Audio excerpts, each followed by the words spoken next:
साथियों सलाम, नमस्ते, सत श्री अकाल और जय भीम जोहार। साथियों, एक बहुत ही मशहूर शब्द है या मुहावरा है कि सरकार का इकबाल बुलंद होना। और सरकार का इकबाल बुलंद कैसे होता है दोस्तों? इसमें सरकारी कर्मचारियों, अधिकारियों, एडमिनिस्ट्रेशन यानी कि प्रशासन की भी बड़ी भूमिका होती है। ऐसा इसलिए कि ताकि वो जो विभाग है सरकार का, उसके जो आला अफसर है या जो मंत्रालय है, जिनकी जिम्मेदारी है, जो मंत्री, जहां योजनाएं बनती हैं, कैबिनेट से पास होती है, और फिर मंत्रालय जमीनी धरातल पर जब उतारना चाहता है, उसके लिए कर्मचारियों और मातहत मंत्री के जो है अधिकारी, उनकी जरूरत पड़ती है और उनका एक्शन में आना बहुत जरूरी होता है। लेकिन अब सवाल ये उठ रहे हैं हेमंत सोरेन की अगुवाई वाली सरकार कि क्या लगाम हट चुकी है मंत्रियों की, हेमंत सरकार के मंत्रियों की? क्या अधिकारी और सरकारी कर्मचारी उनकी बातों को अनसुनी कर रहे हैं, सुन नहीं रहे, या भ्रष्टाचार की लता जो है दिनों दिन बढ़ती जा रही है? और खबर तो ये तक है कि मंत्री तक ऐसी शिकायतें करते हुए ऑफ द रिकॉर्ड मिल जाते हैं कि अधिकारी उनकी सुनते नहीं। एक मिनिस्टर ने यह तक आरोप लगा दिया कि कहीं ऐसा ना हो कि ये मार्च का महीना लूट के महीने में तब्दील हो जाए। यूं तो साथियों में हमेशा कहता हूं ना कि कई राज्य तो अलग हुए झारखंड से, छत्तीसगढ़ पड़ोस का राज्य है, विकास की गति देख लीजिए आप, उत्तरांचल देख लीजिए आप, उत्तराखंड और झारखंड देखिए कैसे मंथर गति से चल रहा है, जैसे कि बैलगाड़ी चल रही हो चांद के सफर पर। वैसा विकास नहीं दिखता। और इसमें एक सरकार दोषी नहीं है, कई सरकारें आई गई, और हर सरकार का शायद ऐसे ही मोटो रहा क्या? तभी आलोचक के आरोप लगाते हैं कि झारखंड को लोगों ने लूट खंड में दरअसल तब्दील कर दिया। मैं बात कर रहा हूं दोस्तों कोडरमा की, कद्दावर लीडर है, भारतीय जनता पार्टी से आती है, नीरा यादव। नीरा यादव ने आज, आपको पता है कि बजट सेशन चल रहा है झारखंड विधानसभा का, तो पत्रकारों से जब वो मिली और पत्रकारों ने जब सवाल दागने शुरू किए तो फट पड़ी नीरा यादव और ऐसी ऐसी बातें कह डाली कि सरकार को गौर करने की जरूरत है और अंकुश लगाना जरूरी है। अगर हेमंत सोरेन चाहते हैं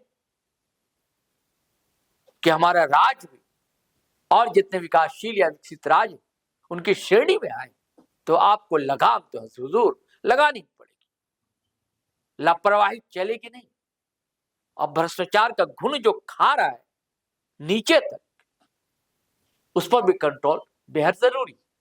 तो साथियों, मैं चाहता हूं कि आप सुनिए नीरा यादव ने कहा क्या है, फिर हम बातचीत को आगे बढ़ाते हैं। हम इसमें क्या बोले, आप तो समझ रहे हैं। जब हम बात उठाते हैं तो उसमें खींचातानी होती है, और जब माननीय सत्ता पक्ष के सदस्य उठाते हैं तब आप क्या कहेंगे बताइए। हमने तो यही बात कहा कि आज जो अधिकारी हैं वो जनप्रतिनिधियों को सम्मान देने तक वे चूक रहे हैं। आखिर इसका वजह क्या है? क्यों वो आज ऐसे निडर हो गए हैं? आज वो अपने अधिकारों को भी भूल गए हैं। तब हमें कहा गया था कि आप अपने अधिकारों का प्रयोग करिए। अरे हम नहीं चाहते हैं कि कोई भी पदाधिकारी, कोई अधिकारी हो, उनके खिलाफ हम कुछ विशेष अधिकार लेकर के आए, क्योंकि उनके भी परिवार है, घर परिवार है, बाल बच्चे हैं। हम ऐसा चाहते नहीं है। हमारा क्या अधिकार है हमें भी पता है। लेकिन अब तो सत्ता पक्ष के माननीय विधायक गण ऐसे बोलने लगे हैं, अब सरकार क्या जवाब देगी?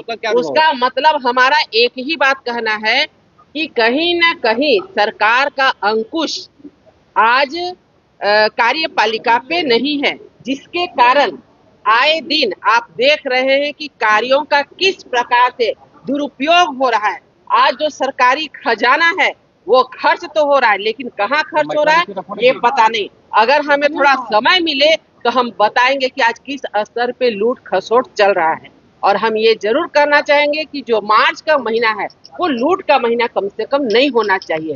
जो वित्तीय कुव्यवस्था है वो नहीं होना चाहिए। अगर हम आए हैं सत्ता पक्ष हो या विपक्ष, मिल करके विकास के लिए एक काम करिए, गलत है तो गलत है, बाकी हम मंच में अपने अपनी बात करेंगे, अपने अपने दलों की बात करेंगे, लेकिन जब विकास की बात आए, राज्य हित की बात आए, तो दलगत भावना से ऊपर उठ करके हमें मैडम, बात करने की राज्यपाल जरूरत से आप लोग के अच्छे संबंध है। 4.5 महीने से विधेयक रोके हुए हैं, झारखंड राज्य विश्वविद्यालय सेवा आयोग वाला।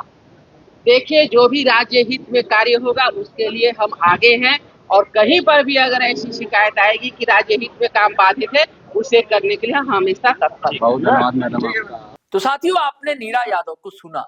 बजट सत्र के दौरान जितनी नोक झोंक देखने को मिल रही है, बहुत अच्छा लग रहा है। लोकतंत्र में ये सब चीजें होनी चाहिए, लेकिन सरकार को नोट डाउन करते रहना चाहिए ताकि उस पर अमल किया जा सके। लोकतंत्र विपक्ष का होना भी, अब मजबूत विपक्ष का होना बहुत जरूरी है। नीरा यादव ने अगर आवाज उठाई है तो सिर्फ सराहनीय नहीं है, गौर करने लायक, विचार करना चाहिए सरकार को, यह सोचना चाहिए। चलिए साथियों, चलते हैं, फिर हम नए वीडियो के साथ हाजिर रहेंगे। लेकिन आपसे गुजारिश है कि अगर आपने हमारा चैनल सब्सक्राइब नहीं किया तो कर लीजिए। अब वीडियो हमेशा की तरह धड़ाधड़ फटाफट खटाखट शेयर कीजिए, लाइक कीजिए, कमेंट कीजिए, और हाँ, फेसबुक पर भी आया करें साथियों, अच्छा लगता है। और हमारी वेबसाइट भी gtolive.com, उसे भी क्लिक किया करें, आपको खबरें मिलेंगी। चलिए चलते हैं। जय हिंद, जय भारत।